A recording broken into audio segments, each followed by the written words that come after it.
punya peran keren sebagai penjaga masyarakat. Tugas mereka bukan hanya bagi-bagi berita, tapi juga jadi pengawas kebijakan pemerintah dan penyambung lidah rakyat supaya ada perubahan sosial. Tetapi, saat masuk masa Orde Baru, ceritanya berubah. Pers tidak lagi bebas, melainkan diposisikan sebagai anak buah pembangunan yang harus duduk manis. Mereka diwajibkan untuk menyebarkan semangat Pancasila, pembangunan, dan stabilitas. Hubungan antara wartawan dan pemerintah pun dijaga ketat lewat berbagai aturan yang kaku. Intinya, pers tidak bisa sembarangan mengkritik karena harus selalu sejalan dengan maunya pemerintah.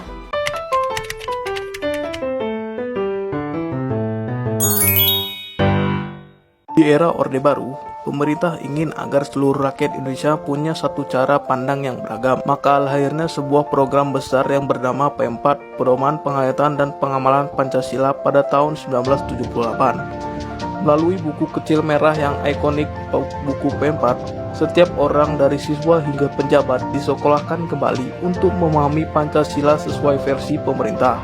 Tujuannya satu, membentuk masyarakat yang seragam dan patuh. Namun, ketegangan mulai muncul pada tahun 1983. Presiden Soeharto menetapkan kebijakan asas tunggal. Artinya, semua organisasi, partai politik hingga ormas agama wajib menjadikan Pancasila sebagai satu-satunya dasar mereka. Kebijakan ini sempat muncul perdebatan hangat, terutama di kalangan kelompok agama yang merasa identitas mereka terancam. Singkatnya, masa ini adalah babak di mana negara berusaha menyatukan semua perbedaan di bawah satu bendera ideologi yang ketat.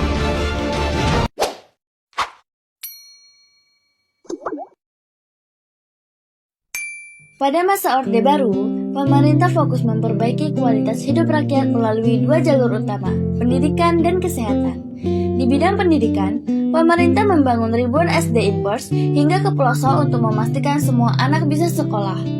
Program wajib belajar dicanangkan demi memberantas buta huruf, didukung oleh GNOTA, Gerakan Nasional Orang Tua Asuh, yang membantu anak-anak kurang mampu agar tidak putus sekolah.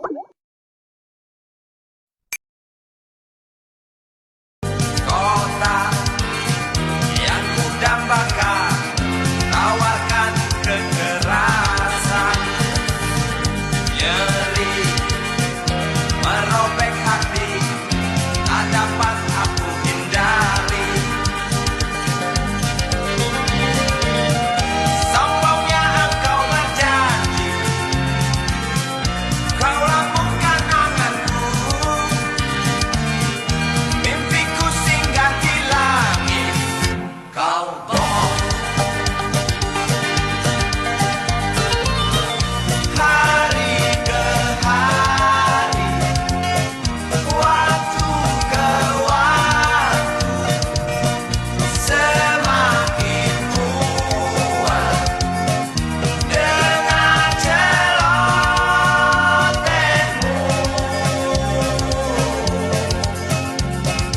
Durjana.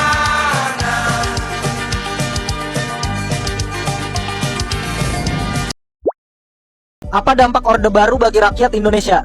Orde Baru yang dipimpin Soeharto dari 1966 hingga 1998 membawa banyak perubahan bagi rakyat Indonesia. Di satu sisi ada pertumbuhan ekonomi yang pesat dan pembangunan infrastruktur yang signifikan. Banyak proyek besar dilaksanakan yang membantu meningkatkan kualitas hidup masyarakat. Tapi di sisi lain ada pembatasan kebebasan berpendapat dan praktik korupsi yang merajalela. Banyak orang merasa suaranya tidak didengar dan ketidakadilan sosial semakin terasa. Jadi meskipun Orde Baru membawa beberapa kemajuan, banyak masalah yang ditinggalkan yang masih terasa hingga kini.